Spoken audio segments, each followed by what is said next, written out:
George Orwell যখন তার জীবনের অন্যতম শ্রেষ্ঠ উপন্যাসটি লিখতে বসেছেন তখন তিনি বেশ অসুস্থ।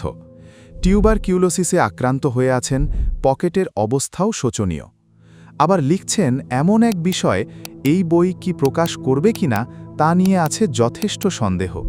তবে এই উপন্যাসটা লিখতে তার প্রচণ্ড ভালো লাগা কাজ করছে, এবং এই একটা কারণেই সব বিপত্তি উপেক্ষা করে তিনি তার নির্জন কটেজে বৃষ্টি জলের মধ্যে বসে বুনতে লাগলেন ভবিষ্যৎ দুনিয়া কাঁপানো এক উপন্যাসের জাল। একসময় এসে বই লেখা শেষ হল। তার সন্দেহকে সত্যি প্রমাণ করে কেউই বইটি প্রকাশ করতে চাইল না।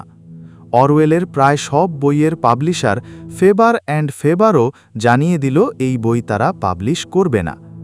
জর্জ অরওয়েল যখন বইটি প্রকাশ করতে চাচ্ছিলেন ১৯৪৩ থেকে ১৯৪৪ সালের মাঝে, ততদিনে মানুষ দ্বিতীয় বিশ্বযুদ্ধের ভয়াবহতা দেখেছে।